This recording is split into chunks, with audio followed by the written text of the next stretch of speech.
नमस्कार दोस्तों, आपका स्वागत है हमारे टीजीटी पीजीटी स्मार्ट हब में। क्योंकि मैं आज आपको आर्टिंग के बारे में जानकारी देने जा रहा हूं। क्योंकि आर्टिंग से संबंधित बहुत सारे क्वेश्चन पूछे जाते हैं, चाहे टीजीटी हो या पीजीटी हो या नेट में। 7-8 क्वेश्चन आपको नेट में देखने को मिलते हैं। टीजीटी पीजीटी में तो 10 से 12 क्वेश्चन देखने को मिलते हैं।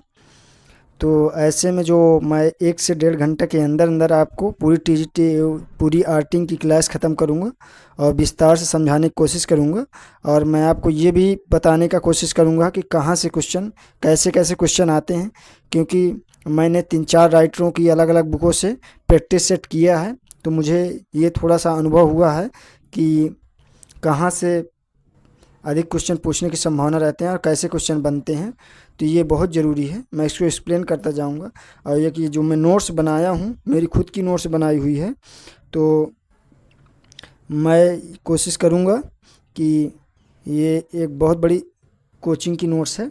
तो मैं कोशिश करूँगा कि आपको हर एक टॉपिक को समझाते हुए विस्तार से जानकारी दूँ। तो आइए पहले आपको बेसिकली बता दें कि आपको धारा जो सेक्शन है हमारा 139 से 148 तक के सेक्शन होंगे। फिर इसके बाद उसमें आर्टिंग के प्रकार या जैसे क्लासिफिकेशन कितने प्रकार की हो सकती है, अलग अलग टाइप की आर्टिंग रिपोर्ट, आर्टिंग प्रोग्राम, ये सारी बेसिकली जितनी भी आर्टिंग से संबंधित टॉपिक हैं उसके बारे में हम विस्तार से चर्चा करने की कोशिश करेंगे। और ये भी जानने की कोशिश करेंगे कि क्वेश्चन कहाँ से पुटअप होते हैं, आर्टिंग में क्वेश्चन कैसे बनते हैं, तो वो भी मैं बीच बीच में एक्सप्लेन करूँगा। तो मेरा कोशिश ये रहेगा कि संपूर्ण जानकारी मैं आपको एक ही वीडियो में दे सकूं और ये भी बता सकूं कि आर्टिंग के क्वेश्चन कितने इम्पोर्टेंट कैसे बनते हैं।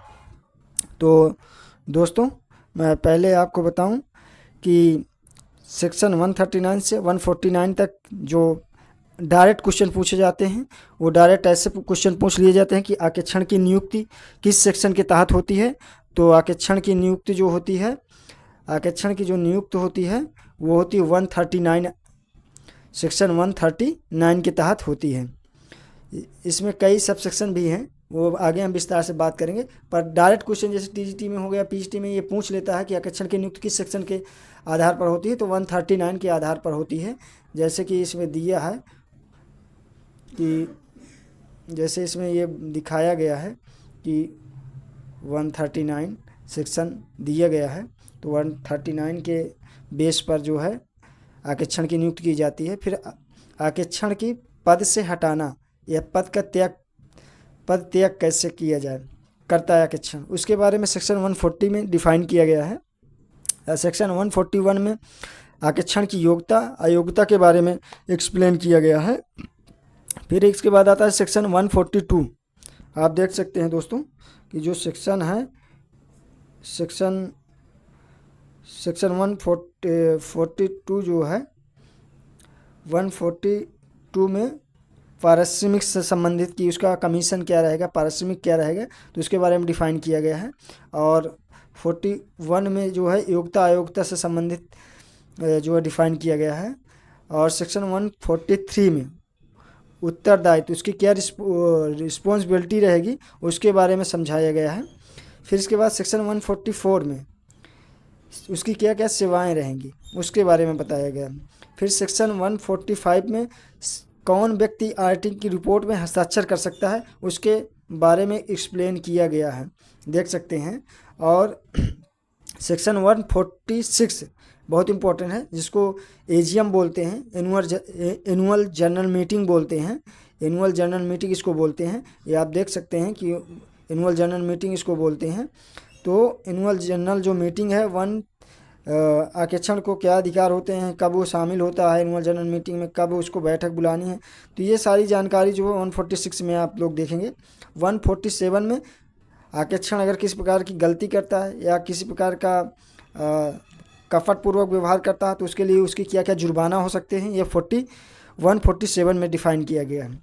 फिर इसके बाद आता है एक सेक्शन जो सबसे इम्पोर्टेंट सेक्शन है, सेक्शन 148, मतलब कास्ट आर्टिंग के बारे में बताता है कि कास्ट आर्टिंग कौन कौन सी कंपनियां करा सकती हैं, किनको किनको कराना होता है, उसके बारे में बताया जाता है। तो ये सेक्शन होता है 148, कौन कौन सी कंपनियां जो है आर्टिंग कॉस्ट आर्टिंग करा सकती हैं। उनके ज़्यादातर मैन्युफैक्चरिंग वाली कंपनियां ही कॉस्ट आर्टिंग कराती हैं जो सरकारी रहती हैं। इसके बाद नेक्स्ट आता है दोस्तों, अब हम पढ़ेंगे विस्तार से थोड़ा सा, जैसा कि सेक्शन 139 में आरक्षण की नियुक्ति के बारे में। तो आरक्षण की नियुक्ति वार्षिक साधारण सभा में की जाएगी। आरक्षण की जो नियुक्ति की जाती है वो वार्षिक साधारण सभा में की जाती है। आरक्षण की नियुक्ति वार्षिक साधारण सभा में की जाएगी। आरक्षण की नियुक्ति एजीएम वार्षिक एनुअल जनरल मीटिंग वार्षिक साधारण सभा में शेयर होल्डर्स द्वारा नियुक्त किया जाएगा। फिर इसके बाद आता है दोस्तों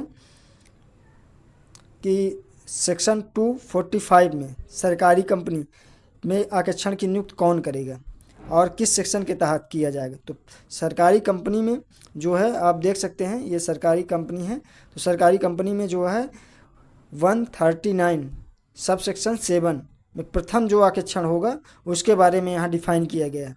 और इसके बाद फिर बाद वाले आरक्षण के बारे में 139 सब सेक्शन 5 में डिफाइन किया गया है। ये आप लोग देख सकते हैं यहाँ पर। फिर इसके बाद जो दिखाया गया है दोस्तों गैर सरकारी कंपनी। गैर सरकारी कंपनी में जो प्रथम आरक्षण होता है उसका जो नियुक्ति के संबंध में सेक्शन डिफाइन किया गया है सेक्शन 139(6). ये पूछ लेता है क्वेश्चन कि गैर सरकारी कंपनी में प्रथम आरक्षण की नियुक्ति कौन से सेक्शन में डिफाइन किया गया है। तो 139(6) सेक्शन में डिफाइन किया गया है। इसके बाद के आरक्षण के संबंध में आपको 139(1) में आप यहाँ देख सकते हैं दोस्तों दिया गया है। 139(1) में डिफाइन किया गया है। ऐसे क्वेश्चन बन जाता है कि सरकारी कंपनी में प्रथम आरक्षण की नियुक्ति किस सेक्शन के तहत किया जाता है। तो धारा 139 सब सेक्शन 7 के तहत आरक्षण की नियुक्ति की जाती है। तो ये बातें ध्यान रखना दोस्त। फिर इसके बाद आता है जो बताया जाता है डिफाइन किया जाता है वो है कंपनी में आरक्षणों की नियुक्ति के बारे में। जैसे कि मान लीजिए सपोज दैट कंपनी के आरक्षण या आरक्षण के बाद के आरक्षण जो प्रक्रिया होती है वो कैसे नियुक्त की जाती है तो वो मैं आपको बता रहा हूँ। जैसे कि कंपनी का अनिवार्य आरक्षण कराना होता है। कौन कौन कंपनी जो है अनिवार्य आरक्षण का नियुक्त करती हैं। तो सरकारी कंपनी, जैसे कि सरकारी कंपनी में 2 सेक्शन 45 में प्रथम आरक्षण की नियुक्ति कौन करता है, सीएजी के द्वारा किया जाता है। ये पूछ लेता है कि सरकारी कंपनी के तहत प्रथम आरक्षण की नियुक्ति कौन करता है, तो सीएजी के द्वारा किया जाता है। सेक्शन अगर पूछता है तो सेक्शन 139 सब सेक्शन 7 में डिफाइन किया गया है। फिर इसके बाद पूछता है कि कंपनी के रजिस्ट्रेशन के 60 दिन के भीतर आरक्षण की नियुक्ति सीएजी के द्वारा की जाएगी। ये कौन करता है, सरकारी कंपनी के तहत की जाती है। फिर इसके बाद आता है दोस्तों नियुक्ति सीएजी के द्वारा की जाएगी, कंट्रोलर ऑडिटर ऑफ जनरल के द्वारा जिसको बोलते हैं सीएजी। सीएजी के असफल होने के 30 दिन के भीतर यदि सीएजी नियुक्त करने में असफल होता है तो 30 दिन के भीतर संचालक मंडल बोर्ड ऑफ डायरेक्टर के द्वारा नियुक्त की जाएगी। किसके द्वारा की जाएगी, बोर्ड ऑफ डायरेक्टर के द्वारा नियुक्त की जाएगी 30 दिन के भीतर। यदि यहाँ पर ये बनता है पहले नंबर पे कौन करता है, सीएजी करता है। कितने दिन के अंदर, 60 दिन के भीतर किया जाता है। अगर 60 दिन सीएजी नहीं नियुक्त कर पाता, असफल होता है 30 दिन के भीतर, तो फिर उसके 30 दिन के भीतर कौन नियुक्त करता है, संचालक मंडल के द्वारा नियुक्त किया जाता है। अगर 30 दिन समय व्यतीत हो चुका तो यदि बोर्ड ऑफ डायरेक्टर जो होता है वो असफल होने पर 60 दिन के भीतर किसके द्वारा, अंशधारियों द्वारा नियुक्त की जाएगी ऑडिटर का आरक्षण की नियुक्ति। पहली वार्षिक साधारण सभा में निष्कर्ष तक वो रहेगा। वो कब तक नियुक्त होकर रहेगा, पहली वार्षिक साधारण सभा के निष्कर्ष तक रहेगा।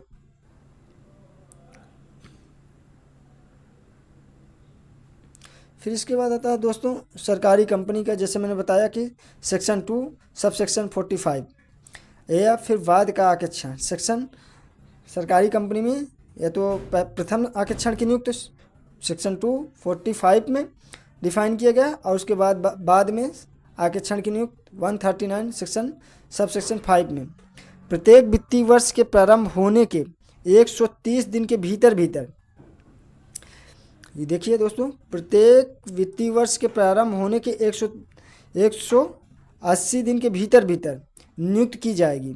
सीएजी के द्वारा नियंत्रण महालेखा परीक्षक की नियुक्त की जाएगी। अगली वार्षिक साधारण सभा के निष्कर्ष तक वो रहेगा। कब तक रहेगा? अगली वार्षिक साधारण सभा के निष्कर्ष तक रहेगा। फिर इसके बाद आता है नवंबर। मान लीजिए सपोज दैट एग्जाम्पल है, नवंबर 2020 में कंपनी का निर्माण होता है, तो फर्स्ट ऑडिटर जो है 60 दिन सीजी के द्वारा, फिर 31 मार्च 2021 में वित्तीय वर्ष का समाप्त होगा, तो बोर्ड ऑफ डायरेक्टर जो है उसको 31 दिसंबर 2022 से शेयर होल्डर उसको नियुक्त करें। तो सरकारी कंपनी में आरक्षण की नियुक्ति प्रत्येक वित्तीय वर्ष के लिए की जाती है। गैर सरकारी कंपनी में प्रथम आरक्षण का नियुक्ति 139 सबसेक्शन 6 में डिफाइन किया गया है। बाद के आरक्षण में 139 सबसेक्शन 1 में डिफाइन किया गया। तो गैर सरकारी कंपनियों में प्रथम आरक्षण की नियुक्ति बोर्ड ऑफ डायरेक्टर संचालक मंडल के द्वारा कंपनी के रजिस्ट्रेशन के 30 दिन के भीतर भीतर किया जाएगी। कितने दिन के भीतर भीतर?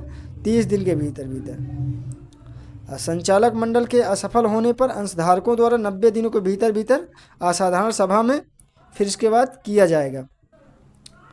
पहली वार्षिक साधारण सभा के निष्कर्ष तक रहेगा वो।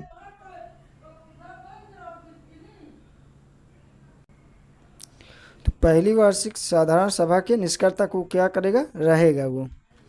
फिर बाद का आरक्षण गैर सरकारी प्रथम वार्षिक साधारण निष्कर्ष से 6वीं वार्षिक साधारण सभा के निष्कर्ष तक। फिर उसके बाद प्रत्येक 6 वार्षिक साधारण सभा में नए आरक्षण को नियुक्त किया जाएगा। जो बाद का आरक्षण यदि नियुक्त होता है गैर सरकारी कंपनी में तो प्रथम वार्षिक साधारण सभा के निष्कर्ष से 6वीं वार्षिक साधारण सभा तक निष्कर्ष तक वो क्या करेगा? कार्य करेगा। उसके बाद प्रत्येक 6 वार्षिक साधारण सभा में नए आरक्षण के नियुक्त होने के बाद ही वो हटाया जाएगा। सरकारी के अलावा आरक्षण की नियुक्ति प्रत्येक 5 वर्षों के लिए नियुक्त किया जाता है। सरकारी के यदि गैर सरकारी है तो उसकी नियुक्ति प्रत्येक 5 वर्षों के लिए नियुक्त किया जाता है।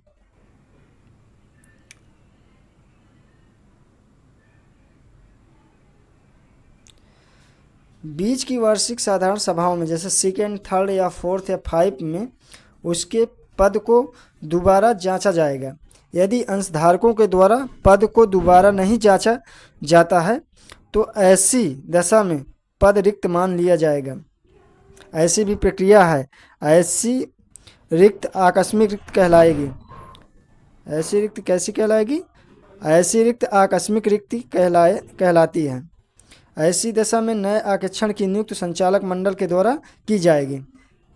ऐसी स्थिति दशा में नए आरक्षण की नियुक्ति संचालक मंडल के द्वारा की जाएगी। आकस्मिक रिक्त के 30 दिन के भीतर ऐसे नियुक्त आरक्षण को अगली वार्षिक साधारण सभा के निष्कर्ष तक रखा जाएगा। कितने दिनों तक? आकस्मिक जो रिक्त के 30 दिन के भीतर भीतर उसको नियुक्त किया जाएगा और वो अगली वार्षिक साधारण सभा के निष्कर्ष तक रखा जाएगा उसको। इसके बाद दोस्तों क्या होता है कि किसी भी कंपनी की दशा में यदि आरक्षण के रूप में यदि व्यक्ति की नियुक्ति है तो वह 5 वर्षों के लिए नियुक्त किया जाएगा फर्स्ट टर्म, और यदि फार्म को नियुक्त किया जाता है तो वो 2nd टर्म 10 साल तक, मतलब 10 साल तक के आरक्षण के रूप में कार्य कर सकता है। मतलब 2nd टर्म का मतलब 10 साल। अब व्यक्ति की दशा में 5 साल। दोनों ही दशाओं में आयोग 5 वर्षों के लिए होगा।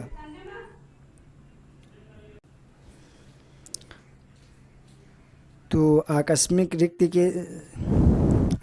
यदि रिक्त ऑडिटर का पद खाली है तो उसके लिए सेक्शन 139 सबसेक्शन 8 में डिफाइन किया गया है। अवधि समाप्त होने के अलावा किसी भी अन्य कारण से पद रिक्त होना, जैसे त्यागपत्र के कारण या पद से हटाना या मृत्यु या दिवालिया होना या पद को न जांचना, असमर्थता आदि। जैसे कि यहाँ सरकारी कंपनी और सरकारी कंपनी के अलावा जैसे नियंत्रण एवं महालेखा परीक्षक, नियंत्रण एवं महालेखा परीक्षक 30 दिन के भीतर भीतर किया जाएगा। संचालक मंडल के द्वारा 30 दिन के भीतर, 30 दिन के भीतर, और अगली वार्षिक साधारण सभा तक निष्कर्ष तक रहेगा। फिर इसके बाद आता है, इधर देखें तो सरकारी के अलावा तो संचालक मंडल के द्वारा 30 दिन के भीतर अगली वार्षिक साधारण सभा के निष्कर्ष तक ये इसमें भी रहेगा।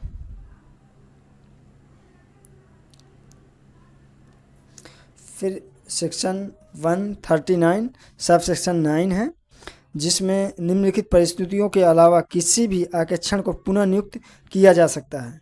जैसे स्वयं के माध्यम से लिखित अनुरोध के कारण प्रकट करना, मतलब स्वयं के अनुरोध के कारण वो उसने पद को त्याग किया था, या अंशधारकों ने विशेष प्रस्ताव से हटाया हो उसको, या अयोग्य कर दिया गया हो, तो ऐसी स्थिति में अगर आरक्षण आकस्मिक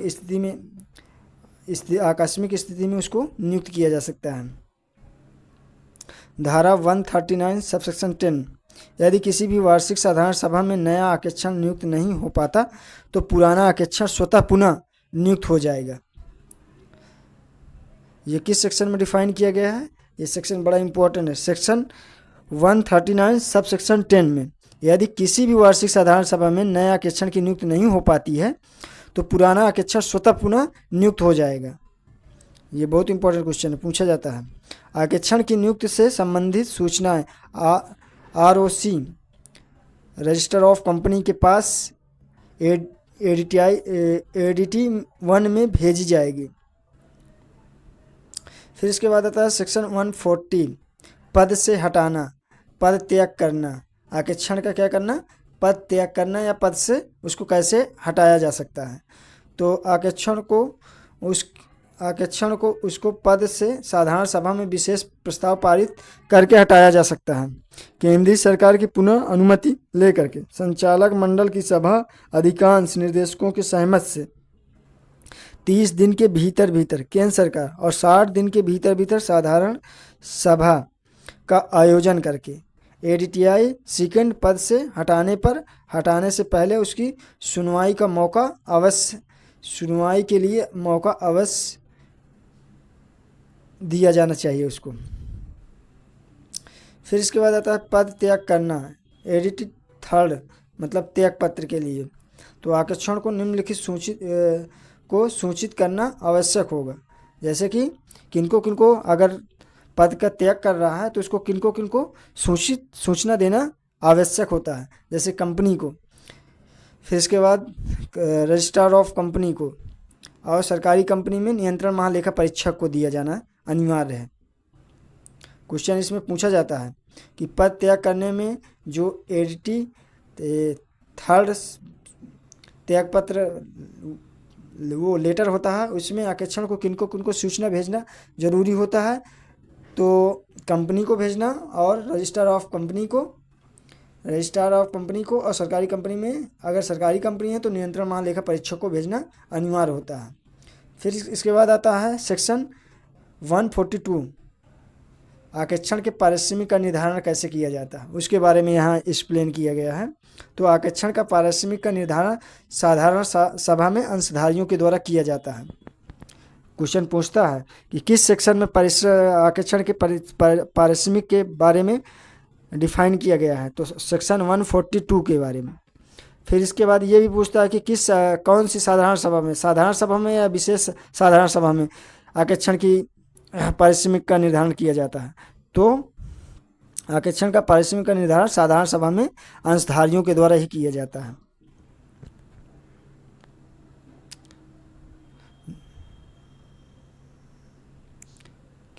है। संचालक मंडल के द्वारा नियुक्त करने की दशा में पारिश्रमिक का निर्धारण किसके द्वारा किया जाएगा? संचालक मंडल के द्वारा किया जाएगा। जैसे प्रथम आरक्षण की दशा में एग्जाम्पल है कि प्रथम आरक्षण की दशा में संचालक मंडल का ही पारिश्रमिक का संचालक मंडल के द्वारा ही किया जाएगा। धारा 144 सेक्शन, जिसमें आपको 144 सेक्शन के बारे में डिफाइन किया गया है। कुछ ऐसी सेवाएं जो आरक्षण के दौरान नहीं दी जा सकती, जैसे कि बुक कीपिंग पुस्तपालन या अकाउंटेंट संबंधित लेखांकन या आंतरिक आकर्षण पुस्तपालन या लेखांकन या आंतरिक आकर्षक या प्रबंधक से संबंधित सेवाएं या सलाहकार के रूप में बीमा या बैंकिंग कंपनियों से संबंधित जानकारियाँ या अन्य जो अधिनियम में बताई गई हों। फिर इसके बाद आता है दोस्तों सेक्शन 145 आरक्षण रिपोर्ट पर हस्ताक्षर किसके होंगे। इम्पोर्टेंट क्वेश्चन है। सेक्शन 145 में आरक्षण रिपोर्ट पर हस्ताक्षर से संबंधित चीज़ें का आरक्षण की रिपोर्ट पर हस्ताक्षर जिसे नियुक्त किया जाता है उसी के द्वारा किया जाएगा। हिंदी में बोला जाता है संधि लेखाकार और इंग्लिश में चार्टर्ड अकाउंटेंट। फिर इसके बाद आता है फर्म की दशा में वही साझेदार हस्ताक्षर कर पाएगा जो संधि लेखाकार मतलब चार्टर्ड अकाउंटेंट है। नोट, आरक्षण रिपोर्ट पर हस्ताक्षर करने का कर्तव्य होता है। आरक्षण का क्या होता है? आरक्षण रिपोर्ट पर हस्ताक्षर करने का उसका क्या होता है? कर्तव्य होता है, राइट्स होता है। फिर सेक्शन आता है 146 वार्षिक साधारण सभा में पहुंचने का अधिकार। किसको? एक आरक्षण को वार्षिक साधारण सभा में पहुंचने का अधिकार किस में डिफाइन किया गया है? सेक्शन 146 में डिफाइन किया गया है। आरक्षण को वार्षिक साधारण सभा में बोलने का अधिकार है और इस सभा का नोटिस प्राप्त करने का भी उसको अधिकार होता है। फिर वार्षिक साधारण सभा में आरक्षण स्वयं या उसका कोई भी प्रतिनिधि भी जा सकता है। आरक्षण का प्रतिनिधि संधि लेखाकार होना जरूरी है। आरक्षण का जो प्रतिनिधित्व करने वाला है, अगर वो प्रतिनिधित्व कर रहा है, उसके प्रतिनिधि के रूप में गया है, तो उसको सीए होना जरूरी है। सीए के नीचे वाले व्यक्ति नहीं जा सकते हैं। फिर इसके बाद आता है वैधानिक आरक्षण के कार्य क्षेत्र को आपसी समझौते के आधार पर बढ़ाया जा सकता है, परंतु कम नहीं किया जा सकता है। फिर इसके बाद आता है दोस्तों निजी आरक्षण।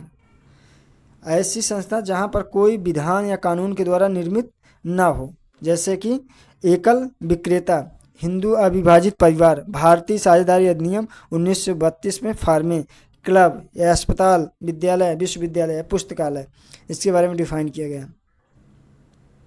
निजी आरक्षण में ये सब आते हैं, तो इसे ऐच्छिक आरक्षण भी कहा जाता है। ऐसी संस्थाएं हैं तो उनको क्या कहा जाता है? ऐच्छिक आरक्षण भी कहा जाता है। ये ऐसी संस्थाओं का या तो आप आरक्षण करा सकते हैं, आर्टिंग करा सकते हैं, या तो नहीं आप करा सकते हैं, आप पर वो डिपेंड करता है। आरक्षण के अधिकार कर्तव्य, उत्तरदायित्व, योग्यता अयोग्यता कार्य क्षेत्र से संबंधित प्रावधान के आपसी समझौते के आधार पर निर्धारित होगा।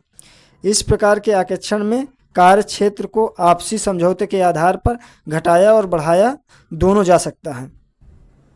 अगर निजी कंपनियां हैं तो जो आरक्षक के कर्तव्य उत्तरदायित्व होंगे, उसकी क्या योग्यता होंगी, क्या अयोग्यताएं होंगी, उससे संबंधित जो प्रावधान होते हैं वो निर्धारित होंगे। इस प्रकार के आरक्षण का कार्य क्षेत्र को आपसी दोनों पक्षों के आपसी समझौते के आधार पर घटाया बढ़ाया जा सकता है, दोनों किया जा सकता है। फिर इसके बाद आता है दोस्तों सरकारी आरक्षण, सरकारी संस्थाएं। इस प्रकार के आरक्षण केंद्र सरकार या राज्य सरकार के द्वारा स्थापित संगठन या कार्यालय या विभाग का करवाया जाता है। जो सरकारी संस्थाएं जो सरकार द्वारा संचालित की जाती हैं, ऐसे को सरकारी आरक्षण के द्वारा ही कराया जाता है। इन संस्थाओं का आरक्षण नियंत्रण और महालेखा परीक्षक के द्वारा किया जाता है। इसके संबंध में CAG के द्वारा, कंट्रोलर जनरल ऑफ ऑडिटर के माध्यम से किया जाता है। प्रत्येक राज्य में एक महालेखाकार को नियुक्त किया जाता है। CAG के आरक्षण के संबंध में अधिकार और कर्तव्य उत्तरदायित्व संसद के द्वारा या संसद के बताए किसी अधिनियम के द्वारा निर्धारित किए जाएंगे। यदि केंद्र सरकार का विभाग या संगठन या आरक्षण रिपोर्ट संसद के दोनों सदनों के साथ ही राष्ट्रपति को सुपुर्द की जाएगी। राज्य सरकार का कोई विभाग या संगठन से संबंधित रिपोर्ट या राज्य विधानमंडल या साथ ही राज्यपाल को सुपुर्द की जाएगी। यदि मान लीजिए केंद्र सरकार से संबंधित किसी विभाग या संगठन संबंधित रिपोर्ट है तो उसको संसद के दोनों सदनों में राज्यसभा और लोकसभा के दोनों सदनों से पारित करके राष्ट्रपति को सुपुर्द कर दी जाती है। ऐसे में अगर किसी राज्य का सरकार का कोई भी विभाग का संगठन का ऑडिटिंग रिपोर्ट है तो उसको विधानमंडल के साथ राज्यपाल को सुपुर्द कर दी जाती है। फिर इसके बाद आती है सहमति आरक्षण। सहमति आरक्षण क्या होती है? ये ऐसी संस्थाएं जो केंद्र सरकार या राज्य सरकार के द्वारा दी गई हैं, आर्थिक सहायता या अनुदान दिया जाता है, आर्थिक अनुदान या सहायता से संचालित होती हैं और इस अनुदान की राशि का आरक्षण महालेखा के द्वारा किया जाएगा। यदि इन संस्थाओं के द्वारा अपने अन्य प्राप्तियों और खर्चों का आरक्षण यदि इन्हीं संस्थाओं से करवा लेती है तो इसे सहमति आरक्षण कहा जाता है। जैसे पुस्तकालय या विद्यालय या विश्वविद्यालय या अस्पताल, नगर निगम, ग्राम पंचायत या पंचायत समितियों आरक्षण व लेखा पुस्तकों का रख रखाव स्थानीय निधि आरक्षण विभाग द्वारा किया जाता है। फिर इसके बाद आते हैं दोस्तों समय के आधार पर वर्गीकरण। बहुत इंपॉर्टेंट टॉपिक है, आपको बताएं समय के आधार पर वर्गीकरण। सबसे पहले आता है चालू आरक्षण। इसको हम क्या बोलते हैं? चालू आरक्षण। इसको इंग्लिश में बोला जाता है कंटिन्यू ऑडिटिंग। इस प्रकार के आरक्षण इसको चालू आरक्षण भी बोलते हैं। सतत आरक्षण भी कहा जाता है हिंदी में। सतत आरक्षण से ऐसे आरक्षण से है जो सामयिक, इसको सामयिक आरक्षण भी कहते हैं, या असामयिक समय अंतरालों पर किया जाता है। यह वर्ष भर चलने वाला आरक्षण होता है। ये कैसा आरक्षण होता है? यह वर्ष भर चलने वाला आरक्षण होता है। इस प्रकार का आरक्षण उन संस्थानों के लिए उपयोगी है जहां लेन देन अधिक मात्रा में किए जाते हैं। जहां पर लेन देन क्या होते हैं? अधिक मात्रा में किए जाते हैं। जहां व्यवसाय का आकार बहुत बड़ा हो। कैसा हो? व्यवसाय का आकार बहुत बड़ा हो, वहाँ पर क्या किया जाता है? चालू आरक्षण कराया जाता है। लेन देन की प्राकृतिक जटिल हो, मतलब जो ट्रांजैक्शन या लेन देन होता है जैसे आर्थिक फाइनेंशियल रूप से, तो इसकी जो है प्राकृतिक जो नेचर है वो बड़ी जटिल हो प्रक्रिया। तो ऐसे में जहाँ आरक्षण रिपोर्ट को जल्दी आवश्यकता हो, जैसे बैंकिंग या बैंक संबंधी संस्थाएं, वित्तीय संस्थाएं होती हैं, जैसे कि ऋण लेना हो किसी को या ऋण देना हो बैंक के संबंधी, तो वहाँ पर ये चालू आरक्षण कराया जाता है। इसके बाद आता है आरक्षण का ऐसा प्रकार जहां लेखा पुस्तक खुली हुई है, जहां वित्तीय वर्ष प्रारंभ होने के साथ साथ प्रारंभ व फाइनेंशियल ईयर समाप्त होने के साथ साथ समाप्त होती है, उसको क्या बोलते हैं? चालू आरक्षण बोलते हैं। अब हम दोस्तों यहाँ देखते हैं कि चालू आरक्षण के क्या क्या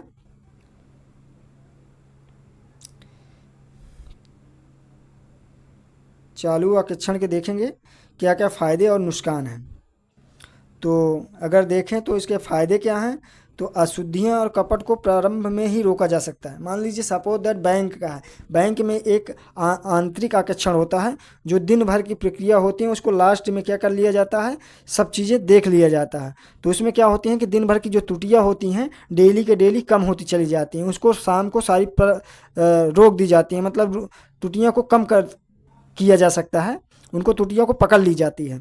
अगर वही चीज़ें हम साल के एंड में करें या साल के अर्धवार्षिक करें तो उसमें हमें त्रुटियां पकड़ना मुश्किल हो जाए, क्योंकि दिन भर की गलतियां शाम को हम अगर उसको सही से जांचें परखेंगे तो समझ में आ जाती हैं।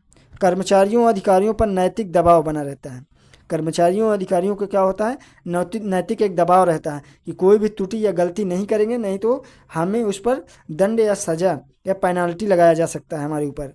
आरक्षण रिपोर्ट इसमें क्या होती है? जल्दी होती है। मान लीजिए साल के अंत में हमें किसी से लोन लेना है या किसी को लोन देना है या कंपनी के बारे में पूरा ब्यौरा देखना है, तो आरक्षण की रिपोर्ट साल भर कंटिन्यू चलती रहती है और साल के एंड में उसकी क्या हो जाती है? रिपोर्ट आ जाती है। फिर इसके बाद दोस्तों आता है इसमें कमियाँ क्या क्या होती हैं। तो कमियों में देखें तो ये छोटे व्यवसाय के लिए अनुपयोगी होती है। मान लीजिए छोटा व्यवसाय है, उसमें हम एक व्यक्ति को ही आंतरिक इंटरनल ऑडिटर के रूप में नियुक्त कर दें तो उसकी भी सैलरी काफ़ी होती है, तो वो भी हमारे लिए क्या होता है? नुकसानदायक हो, छोटे व्यवसाय के लिए उपयोगी नहीं है। इसमें क्या होता है? लागत अधिक आता है। फिर वही बात है कि भाई अगर सैलरी देंगे, अलग पर्सन देंगे, तो उसमें अलग से एक ऑडिटिंग की पूरी प्रक्रिया होती है, तो लागत तो ऑलरेडी उसमें बढ़ जाएगा। कर्मचारियों से औपचारिक संबंध स्थापित होता है। इसमें क्या होता है कि इसका सबसे बड़ा ये होता है कि एक दूसरे के प्रति आदमी हीन भावना से देखने लगता है अगर किसी प्रकार की त्रुटियाँ पाई जाती हैं तो कर्मचारियों के औपचारिक संबंध स्थापित होने लगते हैं।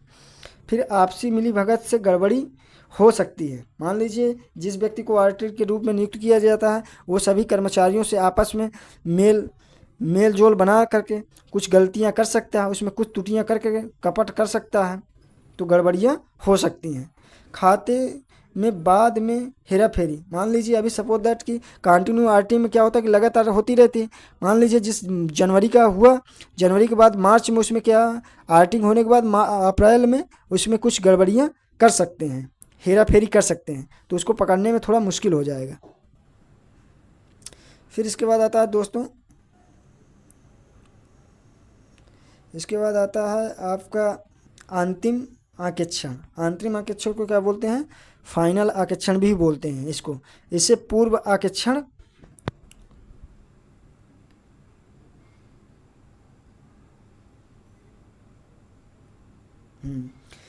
अंतिम आकेक्षण को इसे पूर्व आकेक्षण या पूर्वकृत चिट्ठा या वित्तीय आकेक्षण आदि भी कहा जाता है। आकेक्षण का ऐसा प्रकार जहां वित्तीय वर्ष की समाप्ति के बाद आकेक्षण का कार्य प्रारंभ किया जाता है। अंतिम आकेक्षण का शब्द से ही पता चल रहा है। अंतिम आकेक्षण का मतलब होता है कि सारा कार्य कंप्लीट होने के बाद, अकाउंटिंग प्रक्रिया पूरी प्रोसेस होने के बाद, बुक कीपिंग और अकाउंटिंग प्रक्रिया, अकाउंटेंट का पूरा कार्य होने के बाद ही लास्ट के एंड में ही आर्टिंग की जाती है। ऐसी आर्टिंग को क्या बोलते हैं? अंतिम आकेक्षण। इसके 2-3 नाम हैं, जैसे पूर्ण आकेक्षण इसको बोलते हैं, या पूर्णकृत चिट्ठा बोलते हैं, या वित्तीय आकेक्षण भी इसको बोलते हैं। हिंदी में कई इसके नाम होते हैं, इंग्लिश में तो इसको फाइनल आर्टिंग कहते हैं। तो दोस्तों, आकेक्षण का कार्य प्रारंभ किया जाता है और एक ही बार में खातों का जांच पड़ताल हो जाता है। लेखा पुस्तकें समाप्त होने के बाद आकेक्षण किया जाता है। यदि लेखा पुस्तकें क्या होती हैं? लेखा पुस्तकें समाप्त होने के बाद ही आकेक्षण का कार्य किया जाता है। इसमें क्या क्या प्रॉफिट है और क्या क्या लॉस हो सकती हैं? तो छोटी संस्थाओं के लिए यह उपयोगी है। अगर छोटी संस्थाएं हैं तो उसके लिए ये बहुत उपयोगी है। लागत भार न्यूनतम आती है। भाई छोटी संस्थाएं हैं, इसमें लास्ट के एंड में किया जाता है, एक ही व्यक्ति आर्टिंग के रूप में पूरी प्रक्रिया लास्ट के एंड में की जाती है, तो लागत का थोड़ा अभाव तो रहेगा ही। और इसमें कमियां क्या क्या हैं? हानियां, खाते वर्ष भर अपडेटेड न होना। भाई सारे ट्रांजैक्शन या सारे लेन देन होते रहते हैं, साल के अंत में हम आर्टिंग करते हैं, तो उसके बीच में कुछ त्रुटियाँ या गलतियाँ होती हैं, तो वो पकड़ना फिर लास्ट के एंड में होना संभव नहीं हो पाता है, तो कपट या त्रुटियाँ रह जाती हैं। फिर इसके बाद इसमें देखा जाता है कपट अशुद्धियों की संभावना अधिक रह सकती हैं, जो कि लास्ट के एंड में होने के कारण उसमें कपट या त्रुटियाँ, बहुत सारी मिस्टेकियाँ छुपाई जा सकती हैं, गड़बड़ी रह सकती हैं। भाई कर्मचारी अधिकारी आपस में मिल करके 1 साल के अंदर में आर्टिंग होगी, उसके बीच में काफ़ी सारी चीज़ों का मिसप्रिंट कर सकते हैं। फिर इसके बाद आता है अंतरिम आकेक्षण। बहुत इंपॉर्टेंट क्वेश्चन है दोस्तों, इसमें से क्वेश्चन पूछा जाता है अंतरिम आकेक्षण किसे कहते हैं। तो पहले हम इसको देखेंगे उद्देश्य विशेष के आधार पर, फिर इसके वर्ष के मध्य की अवधि के आधार पर देखेंगे। तो उद्देश्य विशेष के आधार पर क्या होता है कि अंतरिम लाभांश यदि घोषणा करना है किसी कंपनी को, तो वो क्या करवाती है? अंतरिम आकेक्षण करवाती है।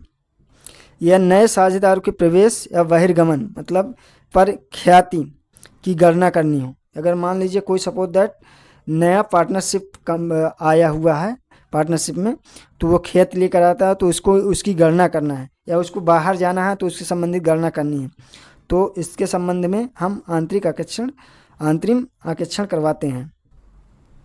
यह विक्रय प्रतिफल की गणना करनी है, ऐसी स्थिति में भी हम अंतरिम आकेक्षण करवाते हैं। फिर वर्ष के मध्य की अवधि के आधार पर अगर हम देखें तो आकेक्षण एक ऐसा प्रकार जो किसी भी मध्य अवधि से संबंधित हो,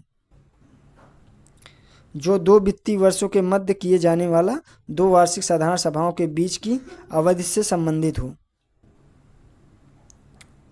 अन्य आधार पर अगर वर्गीकरण करें तो फिर इसमें आता है प्रबंधक आकेक्षण, इसमें औचित्य आकेक्षण इसको बोलते हैं, प्रबंधक आकेक्षण को औचित्य आकेक्षण या निष्पादन आकेक्षण इसको बोलते हैं, या कुशलता आकेक्षण भी इसको कहते हैं, शामिल किया जाता है। प्रबंधक आकेक्षण एक ऐच्छिक आकेक्षण होता है, आप इसे करवा भी सकते हैं संस्था को, नहीं भी करवा सकते हैं। औचित्य या निर्धारित नीतियों लक्ष्यों में औचित्य निष्पादन प्राप्त कर लिया जाता है। प्रबंधक की क्या देखा जाता है कि निर्धारित नीतियों में लक्ष्यों को प्राप्त किया कि नहीं, निष्पादन सही से प्राप्त कर पाया कि नहीं, जो लक्ष्य टारगेट प्रबंधक का बनाया गया था उस लक्ष्य तक अपने अचीव कर पाया कि नहीं। ये जानने के लिए हम क्या करते हैं, प्रबंधक का आकर्षण करवाते हैं। प्रबंधन संबंधित जो नीतियाँ बनाए हैं, जो पॉलिसी बनाए हैं, वो रेगुलेशन नीतियाँ लागू होती हैं कि नहीं, ये सारी चीज़ें हम प्रबंध आकर्षण से ही जान सकते हैं। आकर्षण के इतिहास से संबंधित महत्वपूर्ण कुछ बिंदुएं हैं दोस्तों। तो आकर्षण शब्द की उत्पत्ति जो हुई है लैटिन भाषा के आर्टर शब्द से हुई है, जिसका अर्थ होता है टू द लिसन, सुनना, अर्थात एक ऐसा व्यक्ति जो प्रबंधकों के द्वारा जो सूचना या स्पष्टीकरण दिए जाते हैं उनको ध्यानपूर्वक सुनने वाला व्यक्ति। क्या कहते हैं, ध्यानपूर्वक सुनने वाला, उसको ध्यानपूर्वक सुनने वाला व्यक्ति कहते हैं। अब इसके बाद आता है नेक्स्ट की प्रथम आकर्षण का कार्य या लेखा पुस्तकों को रख रखाव का कार्य इंग्लैंड से प्रारंभ हुआ था। तो सर्वप्रथम आकर्षण का कार्य जो लेखा पुस्तकों में रख रखाव का कार्य किया गया था वो कहाँ से प्रारंभ किया गया था, तो ये इंग्लैंड से प्रारंभ हुआ था। फिर इसके बाद क्वेश्चन पूछता है कि सपोज दैट सर्वप्रथम सीए संस्थान की स्थापना कहाँ हुई थी और कब की गई थी, ऐसा क्वेश्चन पूछ लेता है। तो सर्वप्रथम सीए संस्थान की जो स्थापना 11 मई 1880 को इंग्लैंड में हुई थी। इस संस्थान का मुख्य उद्देश्य योग मतलब योग पेशेवर संधि लेखाकार का मतलब चार्टर्ड अकाउंट तैयार करना था। ये 1880 में इंग्लैंड में प्रथम चार्टर्ड अकाउंट संस्थान की स्थापना की गई थी। और भारत में हम यदि बात करें तो भारत में सर्वप्रथम कंपनियों को आकर्षण कराना व लेखा पुस्तकों के रखरखाव को वैकल्पिक तौर पर संयुक्त स्कंद कंपनी अधिनियम 1857 के तहत जोड़ा गया। कब जोड़ा गया, 1857 के तहत जोड़ा गया। भारत में सर्वप्रथम कंपनी अधिनियम 1913 के तहत कंपनियों का आकर्षण करवाना अनिवार्य किया गया था। कब किया गया था, भारत में सर्वप्रथम 1913 के तहत कंपनियों को आकर्षण कराना अनिवार्य किया गया था। फिर भारत में सीए संस्थान के रूप में the institute for chartered account of India की स्थापना जब हुई थी 1 जुलाई 1949 को हुई थी। ये क्वेश्चन पूछा जाता है कि भारत में जो है चार्टर्ड अकाउंट संस्थान की स्थापना कब की गई थी, तो 1 जुलाई 1949 को हुई थी। इससे पहले आकर्षण का कार्य स्थानीय सरकार के द्वारा प्रमाण पत्र धारित व्यक्ति द्वारा कराया जाता था। इस संस्थान के द्वारा एक परिषद के रूप में आकर्षण व्यवहार समिति की स्थापना की गई। इस समिति का उद्देश्य आकर्षण व्यवहार मानक जारी करना था। इस परिषद का नाम बदल कर क्या कर दिया गया है, आकर्षण तथा आश्वासन मानक मंडल कर दिया गया है।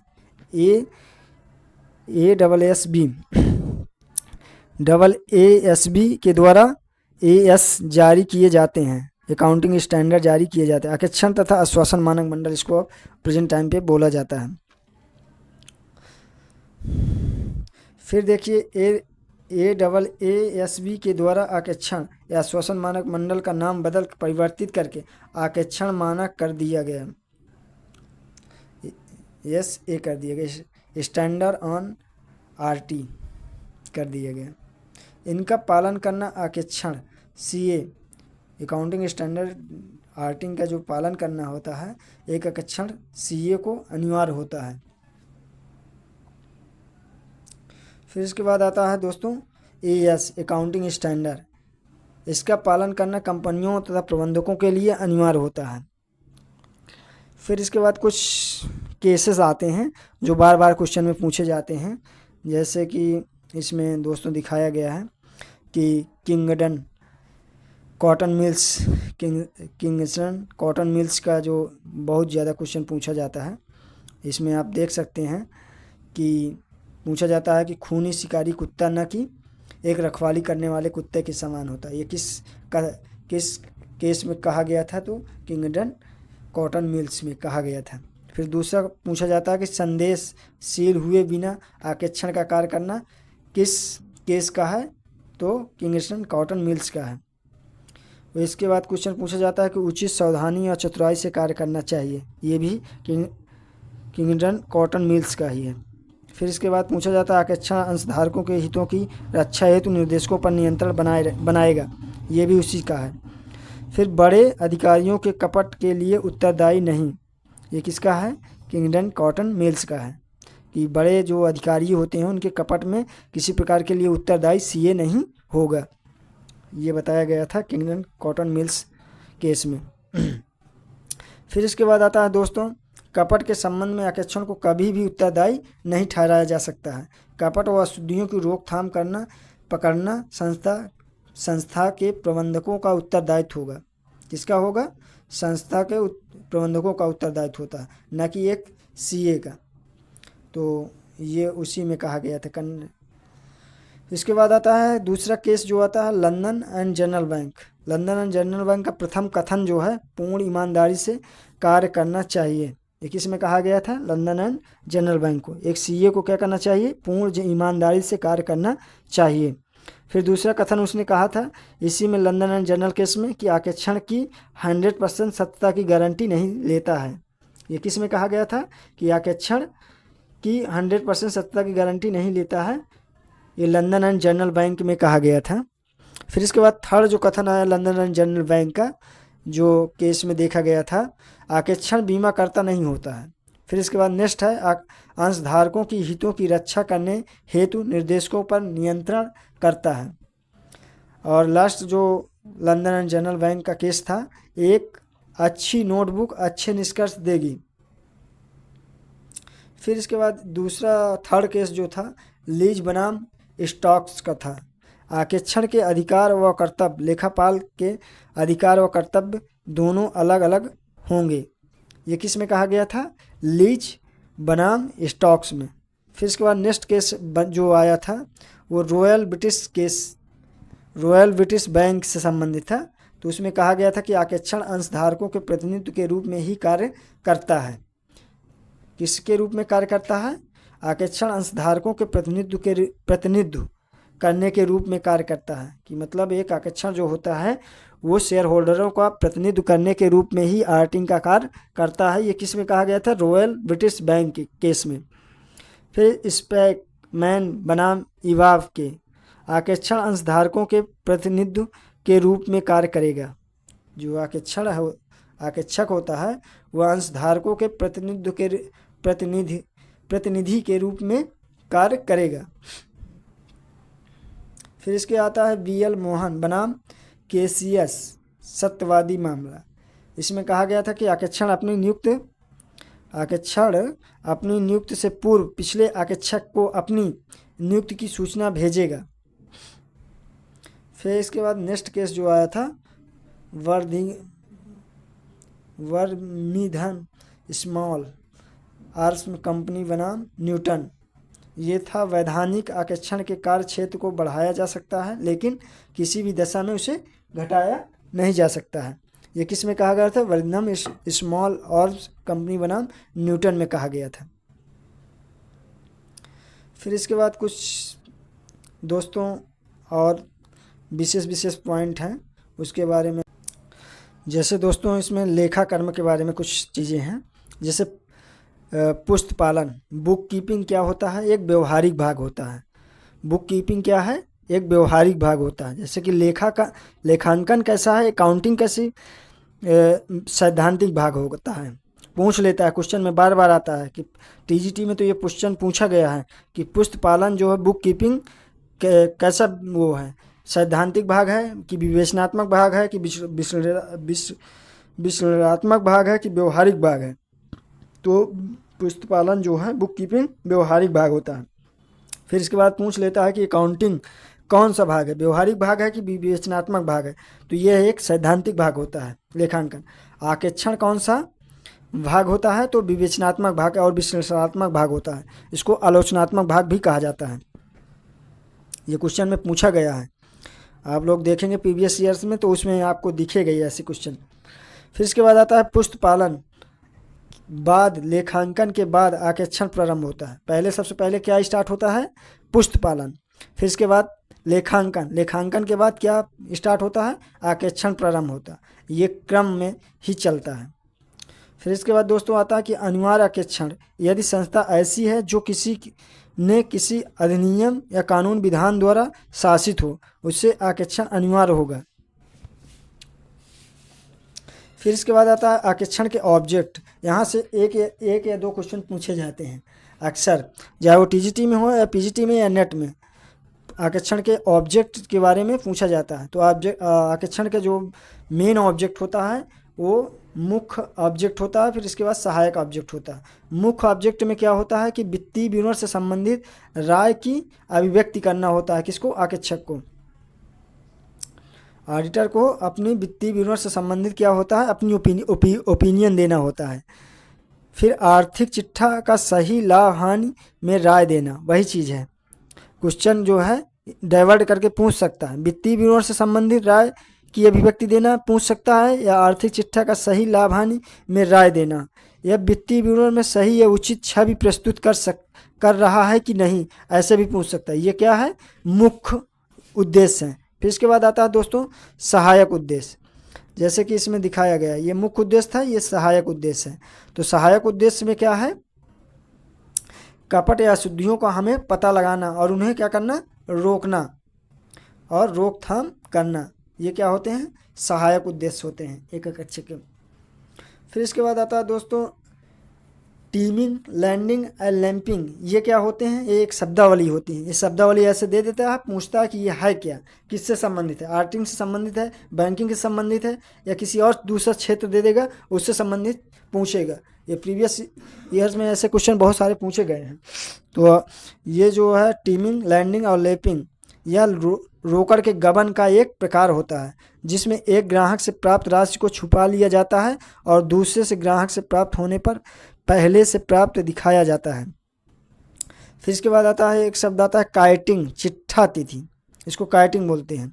काइटिंग चिट्ठा तिथि के आसपास बैंक संबंधी लेन देनों को बढ़ा चढ़ाकर दिखाना, जिसमें नए विनियोगकर्ता आकर्षित हो जाए। क्या होता है काइटिंग, कि जो बैलेंस शीट होती है उसमें क्या ट्रांजैक्शन, जो भी ट्रांजैक्शन या लायबिलिटीज होते हैं, लायबिलिटीज को कम दिखाया जाता है और एसेट्स को बढ़ा चढ़ा कर दिखाया जाता है, जिससे नए जो इन्वेस्टर हैं वो कंपनी की तरफ क्या हो सके, आकर्षित हो सकें। इसको क्या बोला जाता है, काइटिंग बोला जाता है। फिर जो नया शब्द है विंडो ड्रेसिंग, विंडो ड्रेसिंग भी यही चीज़ है। बैलेंस शीट को बढ़ा चढ़ा कर दिखाना, दिखावटी प्रदर्शन करना संस्था के बारे में। चिट्ठा तिथि के आसपास संपत्ति पक्ष को बढ़ा चढ़ा कर दिखाना, जिसमें आर्थिक स्थिति मजबूत दिखे। वही चीज़ है दोस्तों कि विंडो ड्रेसिंग का मतलब होता है कि बढ़ा चढ़ा कर कंपनी की बैलेंस शीट को दिखाना, ताकि बाहरी जो इन्वेस्टर होते हैं वो कंपनी के लिए आकर्षण हो सकें और कंपनी के शेयर को परचेज कर सकें। फिर नेक्स्ट जो टॉपिक है दोस्तों वो है अन्वेषण एवं आकेक्षण में अंतर। अन्वेषण का मतलब होता है, आकेक्षण समान उद्देश्य से प्रतिवर्ष की जाने वाली जांच होती है। क्या होती है आकेक्षण, समान उद्देश्य से प्रतिवर्ष की जाने वाली जांच होती है, जबकि अन्वेषण आवश्यकता पड़ने पर की जाने वाली विशेष जांच होती है। इन्वेस्टिगेशन इसको बोलते हैं इंग्लिश में, अन्वेषण को। तो ये विशेष जांच होती है एक प्रकार से, जैसे किसी भी कंपनी में विशेष स्थिति आ गई या किसी को लाभांश देना है या बांटना है तो कंपनी की। हेलो दोस्तों, गर्मी का टाइम है, पढ़ाते पढ़ाते जो है गला सूखने लगता है, क्योंकि गर्मी में जो है अगर मैं पंखा चला कर के बोलूँगा या एक्सप्लेन करूँगा तो थोड़ा सा आवाज़ क्लियर नहीं आएगी, इसलिए मुझे पंखा बंद करके ही पढ़ाना पड़ता है, बोलना पड़ता है। तो दोस्तों आकेक्षण के कार्यपत्र, ऑडिटर के जो वर्किंग पेपर होते हैं उनमें क्या क्या चीज़ें आपको समझना है। तो ये सभी कार्यपत्र आकेक्षण की निजी संपत्ति मानी जाती है। उसमें पूछ लेता है कि आकेक्षण के जो कार्यपत्र होते हैं वो किसकी निजी संपत्ति मानी जाएगी, शेयर होल्डर्स की, कि रजिस्टर ऑफ कंपनी की, कि शेयर होल्डर्स की, कि बोर्ड ऑफ डायरेक्टर की, या आकेक्षक की, ऑडिटर की। तो ये होती है किसकी, एक ऑडिटर की होती है। ये सभी कार्यपत्र आरक्षण की निजी संपत्ति मानी जाती है। वह किसी और को दे, उसके लिए वह बाध्य नहीं किया जा सकता। मान लीजिए कि शेयर होल्डर मांग रहे हैं कि हमको दिखाइए दीजिए, तो जनरल एनुअल मीटिंग में ही दिखाया, वार्षिक साधारण सभा में ही दिखाया जाएगा, उसके पहले इसको नहीं मांगा जा सकता है।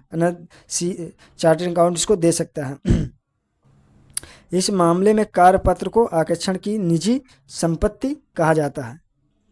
तो आरक्षण का कार्य प्रणाली जो होती है, ऑडिटिंग सिस्टम होता है, वो एक विस्तृत एवं गहन जांच, जैसे कि प्रारंभिक प्रविष्टियों से प्रारंभ करते हुए अंतिम खातों तक की जांच करने वाली जांच विस्तृत गहन जांच होती है। इसमें नैत जांच भी वो कर सकता है, रूटीन चेकिंग भी कर सकता है, जांच आरक्षण या नमूना टेस्ट चेकिंग भी करता है। ये 3 तरीके से आरक्षण कार्य प्रणाली प्रारंभ करता है। या तो वो विस्तृत या गहन जांच करेगा, या नैत जांच करेगा, रूटीन जांच करेगा, या जांच आरक्षण करेगा, नमूना जांच करेगा। नमूना जांच का मतलब होता है टेस्टिंग, सिंपल लेकर, कुछ जैसे 100 में से 10 लोगों का 10 चीज़ों का सिंपल लेकर कुछ टेस्ट कर सकता है, जांच कर सकता है, तो ऐसे कर सकता है। तो इन तीनों को आप विस्तार से हम समझने की कोशिश करते हैं। नैत जांच का मतलब रूटीन जांच का संस्था के प्रारंभिक लेखा पुस्तकों की जांच के साथ साथ उनके गणितीय शुद्धता का भी जांच करना होता है, नैत जांच कहलाती है। इसमें पूछ लेता है कि आरक्षण की कौन सी ऐसी जांच है जिसमें गणितीय संबंधी शुद्धता की जांच करना होता है, उसको क्या कहते हैं, तो उसको नैत जांच बोलते हैं। फिर इसके बाद आता है दोस्तों जांच या नमूना जांच, टेस्टिंग चेकिंग। इसको लेन देन की जांच ना होकर के समूह विशेष में से कुछ मदों की जांच करना होता है, जैसे प्रोबेबिलिटी बेस पे जांच की प्रायिकता के आधार पर चेक किया जाता है। जैसे मान लीजिए 100 है तो 100 में से 10 या 15-20 सिंपल ले करके उसकी जांच की जाती है प्रोबेबिलिटी बेस पे। तो ऐसे इसको टेस्ट जांच बोलते हैं, चेक बोलते हैं। फिर इसके बाद आता है दोस्तों प्रमाणक, सबसे इम्पोर्टेंट है। प्रमाणक क्या होता है? वाउचर जिसको बोलते हैं, लिखित सबूत या गवाह को प्रमाणक। ऐसा व्यवहार बीजक हो सकता है, नगद क्रय हो सकता है, रसीद हो सकती है, या बैंक रसीद आदि हो सकती है। ये सब क्या कहलाते हैं? एक प्रमाणक कहलाते हैं। प्रमाणक सामान्यतः 2 प्रकार के होते हैं। एक तो मूल प्रमाणक होते हैं, उसमें क्वेश्चन पूछता भी है कि प्रमाणक कितने प्रकार के होते हैं, तो प्रमाणक मूलतः 2 प्रकार के होते हैं। प्रमाणक सामान्यतः 2 प्रकार के होते हैं। एक होता है मूल प्रमाणक, एक होता है सहायक प्रमाणक। मूल प्रमाणक किसको कहते हैं? जिसके आधार पर लेन देन किए जाते हैं, जैसे नगद के लिए कैश मेमो, क्रय विक्रय के लिए बीजक, बैंक विवरण या साझेदारी के लिए साझेदारी संलेख की कॉपी इत्यादि। ये क्या होते हैं? मूल प्रमाणक होते हैं। अब इन्हीं के अगर हम देखें सहायक प्रमाणक, यदि मूल प्रमाणक खो जाता है, मान लीजिए सपोज दैट मूल प्रमाणक क्या हो जाता है? खो जाता है, उसके स्थान पर जिसके लेन देन के जांच नहीं किया जा सकता है, तो उसकी जगह पर जिन प्रमाणों की सहायता से जांच की जाएगी वह सहायक या गौण प्रमाणक कहलाते हैं। जैसे कि कार्बन कॉपी उनकी हो गई, या पैकिंग सामग्री का बिल हो सकता है, जहाजी बिल्टी इत्यादि हो सकती हैं। मतलब वो सेकेंडरी माध्यम हो सकते हैं जांच का, मतलब प्राथमिक माध्यम नहीं हो सकते हैं। फिर इसके बाद आता है दोस्तों प्रमाणन, जिसको पूछ लेता है बाउचिंग क्या होती है? प्रमाणन। प्रमाणकों की सहायता से की जाने वाली प्रक्रिया को क्या कहलाते हैं? प्रमाणन कहते हैं। किसके? प्रमाणकों की सहायता से की जाने वाली प्रक्रिया को क्या कहते हैं? प्रमाणन कहते हैं। जो प्रमाणक के माध्यम से हम जांच कर रहे हैं वो क्या है? हमारा प्रमाणन है, बाउचिंग है। प्रमाणन का कार्य सामान्यतः आरक्षण के स्टाफ के द्वारा किया जाता है। किसके द्वारा किया जाता है? प्रमाणन का कार्य आरक्षण के जो स्टाफ के व्यक्ति होते हैं उनके द्वारा किया जाता है। प्रमाणन नैत जांच से व्यापक शब्द है, अर्थात प्रमाणन में नैत जांच शामिल होती है, जबकि नैत रूटीन जांच या प्रमाणन का एक भाग होता है। क्या होता है? नैत जांच प्रमाणन का एक भाग होता है। प्रमाणन का कार्य जितना सावधानी और चतुराई से किया जाएगा उतना ही आरक्षण का सार निष्कर्ष आएगा। ये क्वेश्चन पूछ लेता है कि प्रमाणन का सार किसको कहा जाता है? तो आरक्षण का सार किसको कहा जाता है? तो प्रमाणन को कहा जाता है। ये देखिए दोस्तों, आकेक्षण का जो सार है उसको किसको कहा जाता है, तो प्रमाणन को कहा जाता है। फिर पूछ लेता है क्वेश्चन में, आकेक्षण की आत्मा किसको कहा जाता है, तो आकेक्षण की आत्मा किसको कहा जाता है, प्रमाणन को कहा जाता है। फिर आकेक्षण की रीढ़ की हड्डी किसको कहा जाता है, तो ये प्रमाणन को कहा जाता है। आकेक्षण की आधारभूत कार्य किसको कहते हैं, तो प्रमाणन को कहते हैं। आकेक्षण का प्राथमिक कार्य किसको कहते हैं, तो प्रमाणन को कहते हैं। देखिए एक ही प्रमाणन के कितने नामों से इसको संबोधित किया गया है, वो चीज़ मैं आपको दिखाने की कोशिश किया हूँ। तो ये ध्यान रखना, फिर से मैं रिपीट कर रहा हूँ दोबारा। आकेक्षण का सार किसको कहते हैं, प्रमाणन को कहते हैं। आकेक्षण की आत्मा किसको कहते हैं, प्रमाणन को ही कहते हैं। आकेक्षण की रीढ़ की हड्डी किसको कहते हैं, प्रमाणन को कहते हैं। आकेक्षण की आधारभूत कार्य किसको कहते हैं, प्रमाणन को कहते हैं। आकेक्षण का प्राथमिक कार्य किसको कहते हैं, प्रमाणन को कहते हैं।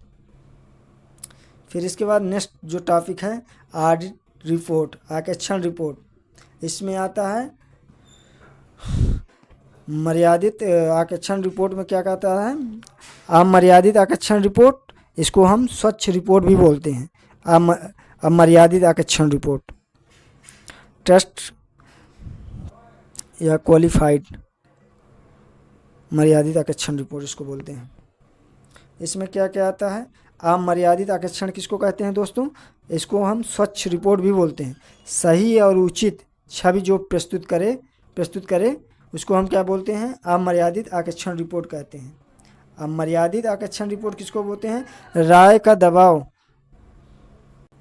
फिर इसके बाद दोस्तों आता है मर्यादित आकेक्षण रिपोर्ट, राय का दबाव या त्याग, सही सूचनाएं, स्पष्टीकरण या तो उपलब्ध नहीं कराए या उससे किसी निष्कर्ष तक नहीं पहुंचा जा सकता है। मान लीजिए जो कंपनी का ऑडिटर है उसको अपनी राय दे रहा है, तो दबाव में दे रहा है या सभी सूचनाएं उसको स्पष्टीकरण रूप से न उपलब्ध हो पाना या किसी निष्कर्ष तक वो नहीं पहुंच पाता है, तो ऐसी रिपोर्ट को क्या बोलते हैं, मर्यादित आकेक्षण रिपोर्ट कहा जाता है। क्या कहा जाता है, मर्यादित आकेक्षण रिपोर्ट कहा जाता है। आप मर्यादित आकेक्षण रिपोर्ट को स्वच्छ रिपोर्ट, इसमें क्या होता है, सही उचित छवि को प्रस्तुत कर रहा है। 100% क्या होता है, 100% तो नहीं कह सकते, पर सही या उचित छवि को क्या करता है, प्रस्तुत कर रहा हो, उसको अमर्यादित आकेक्षण रिपोर्ट कहते हैं। इसके बाद आता है दोस्तों आंतरिक आकेक्षण, कोई भी हो सकता है, व्यक्तिगत फर्म या साझेदारी जो संस्थाएं हो सकती हैं। आकेक्षण की योग्यता प्रबंधकों के अनुसार निर्धारित होगी। आकेक्षण का वर्गीकरण जो हम देखेंगे दोस्तों, संस्था के आधार पर फिर देखेंगे, फिर अवधि के आधार पर देखें, फिर अन्य प्रकार के आधार पर देखेंगे। तो सबसे पहले हम देखेंगे संस्था के आधार पर। तो संस्था के आधार पर विधान के अनुसार संस्थाएं होती हैं, विधान या कानून न हो ऐसी संस्थाएं होती हैं। फिर सरकारी संगठन या कार्यालय का विभाग हो सकते हैं। फिर विधान के अनुसार संस्थाएं कौन कौन सी होती हैं, वैधानिक आकेक्षण जैसे होती हैं, कंपनी अधिनियम के अंतर्गत बनी कंपनियां हो सकती हैं, बैंकिंग विनियमन अधिनियम के तहत निर्मित बैंकिंग कंपनियां हो सकती हैं, संस्थाएं हो सकती हैं जो एक्ट 1949 में। फिर इसके बाद बीमा अधिनियम के अंतर्गत बनी बीमा संस्थाएं हो सकती हैं।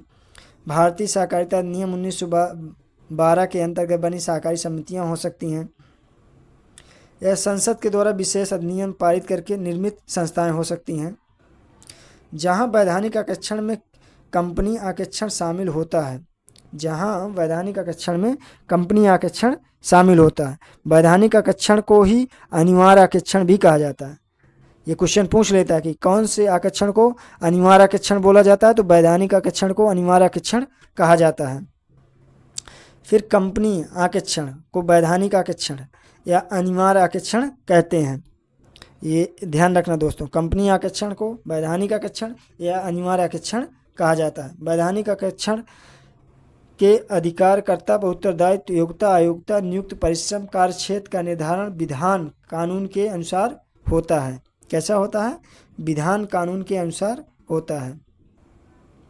दोस्तों नेक्स्ट जो करेंगे लेखा मानक अकाउंटिंग स्टैंडर्ड की कुछ चीज़ें जो बेसिकली जानकारी आपको देना है।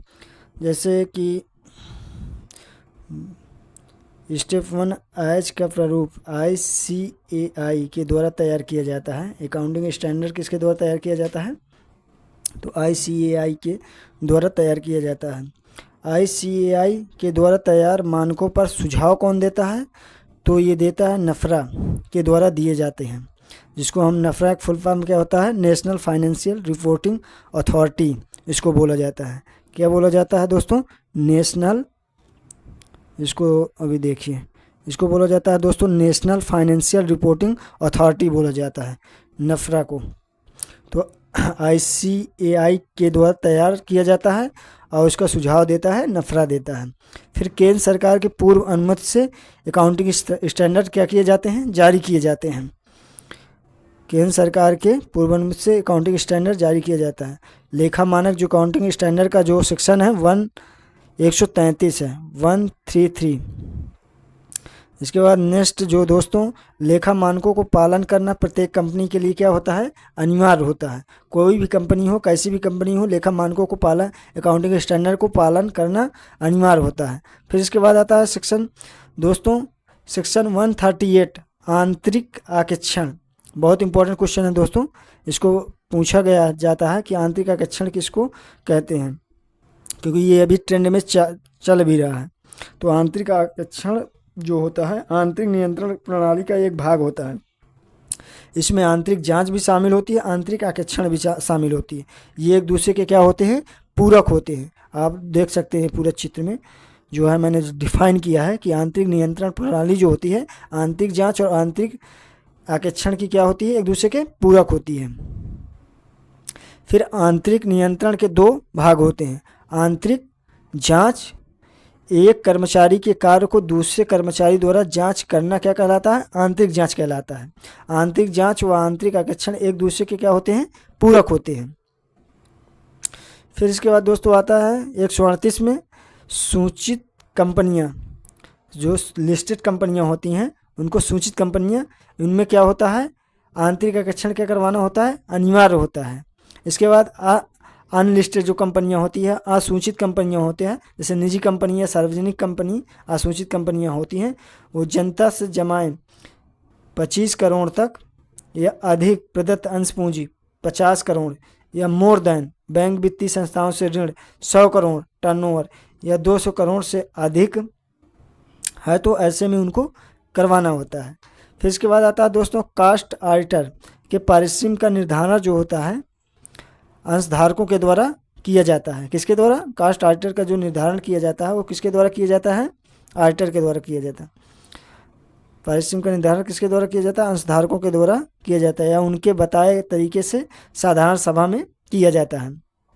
कास्ट ऑडिटर की नियुक्ति वित्तीय वर्ष प्रारंभ होने के 180 दिन के, कितने दिन के, जो कास्ट ऑडिटर होता है उसकी नियुक्ति के संबंध में प्रारंभ के 180 दिन के भीतर की जाएगी। इसकी नियुक्ति की सूचना केंद्र सरकार को नियुक्त करने के लिए 30 दिन के भीतर दी जाएगी। कितने दिन के भीतर दी जाएगी, 30 दिन के भीतर दी जाएगी। क्वेश्चन पूछा गया दोस्तों, कई बार टीजीटी पीजीटी में रिपीट हुआ है, तो आप लोग इसको समझने की कोशिश करें कि कास्ट ऑडिटर की नियुक्ति जो है वित्तीय वर्ष के प्रारंभ होने के कितने दिन के भीतर की जानी चाहिए, 180 दिन के भीतर।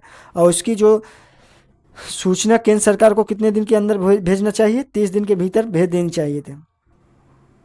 फिर इसके बाद आता है कास्ट ऑडिटर लागत आकेक्षण के नाम, जैसे ICWAI के सदस्य होना। फिर इसका परिवर्तित नाम जो अभी समय प्रेजेंट टाइम पे चल रहा है ICAI चल रहा है, इसका परिवर्तित नाम क्या है, ICAI है। केंद्र सरकार के आदेश पर कंपनियों का कुछ लागत खाते भी रखना अनिवार्य होता है। केंद्र सरकार के आदेश के अनुसार कुछ कंपनियों के लागत खातों भी रखना अनिवार्य होता है, जैसे कि सामग्री खाता हो गया या श्रम खाता हो गया या उपरिव्यय खाता हो गया, जैसे मटेरियल अकाउंट हो गया, लेबर अकाउंट हो गया, ओवरहेड अकाउंट हो गया। फिर इसके बाद आता है दोस्तों कि लागत आकेक्षण अपनी रिपोर्ट संचालक मंडल को सपुर्द करेगा। किसको सपुर्द करेगा, संचालक मंडल को सपुर्द करेगा। कंपनी के द्वारा इन आकेक्षण रिपोर्ट को केंद्र सरकार के पास भेजा जाता है। किसके पास भेजा जाता है, केंद्र सरकार के पास। ऐसी कंपनियां जो होती हैं, कंपनी के द्वारा इन आकेक्षण रिपोर्ट को किसके पास भेजा जाता है, केंद्र सरकार के पास भेजा जाता है। कंपनी में वित्तीय विवरण की आकेक्षण होती है, कंपनी में वित्तीय विवरण की आकेक्षण होती है, उसे वैधानिक आकेक्षण अनिवार्य है। और कास्ट ऑडिट इसके अतिरिक्त होगी। फिर इसके बाद दोस्तों दोनों के आरक्षण अलग अलग होंगे, दोनों के क्या होते हैं, आरक्षण अलग अलग होते हैं। फिर कास्ट ऑडिटर के आप देख सकते हैं कि पूरक आरक्षण व जांच आरक्षण को निपुणता औचित्य आरक्षण भी कहा जाता है। पूरक आरक्षण को क्या कहा जाता है, जांच आरक्षण या निपुणता औचित्य आरक्षण भी कहा जाता है।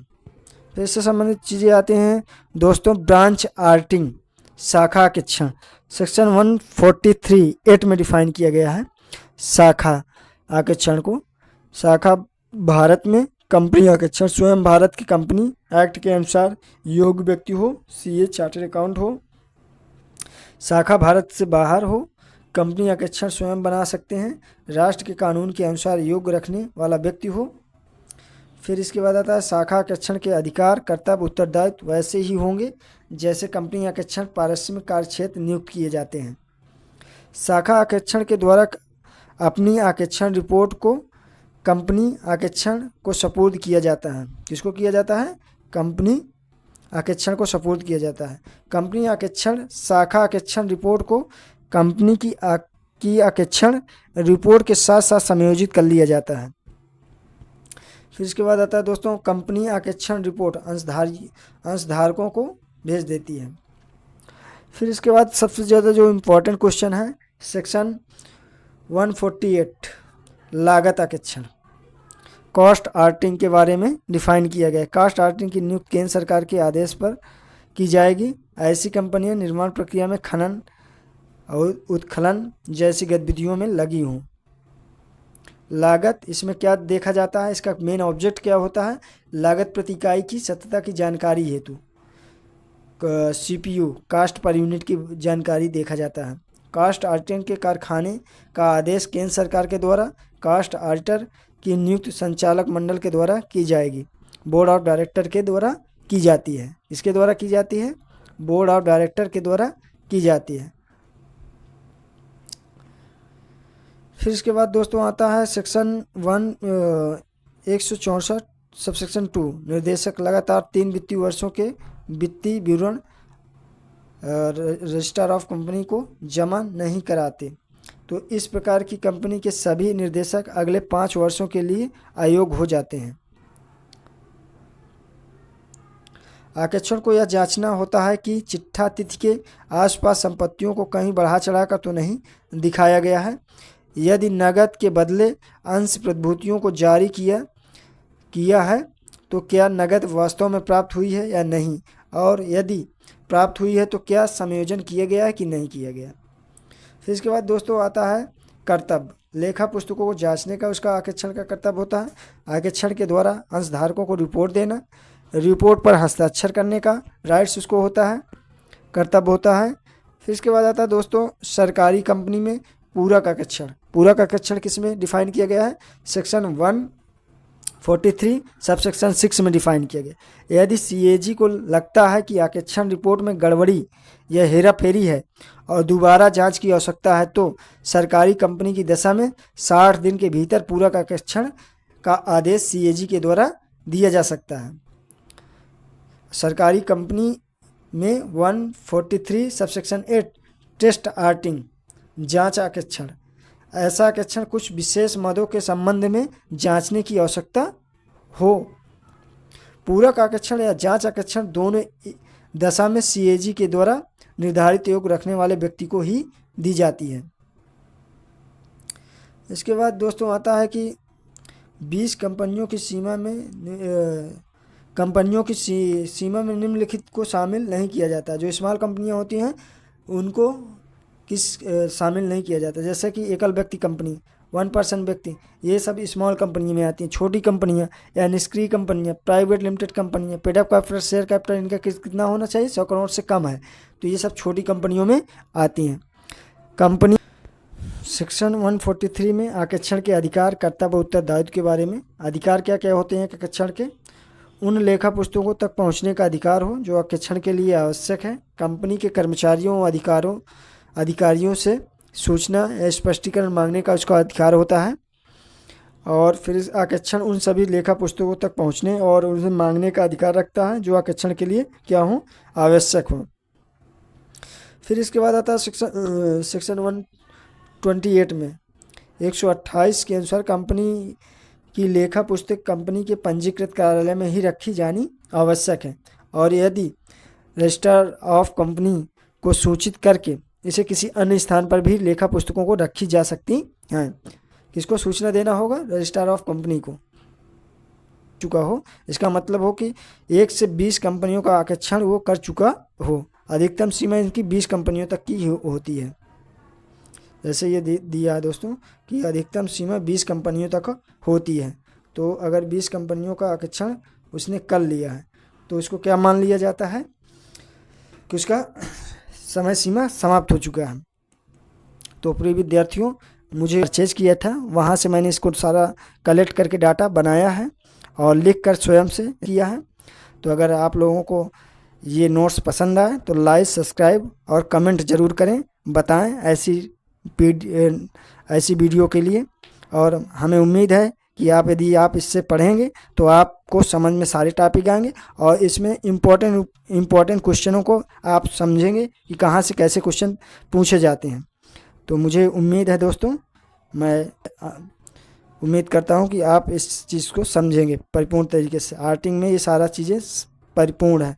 1 घंटे में आपको मैंने पूरी आर्टिंग समझाने की कोशिश किया है, जो कि एग्ज़ाम से 1-2 दिन पहले आप इसको देखेंगे तो इसमें 8 से 10 क्वेश्चन आप सही कर सकते हैं। तो प्लीज़ हमारे चैनल को सब्सक्राइब करें, लाइक करें, अधिक से अधिक लोगों तक शेयर करें, मदद करें। धन्यवाद।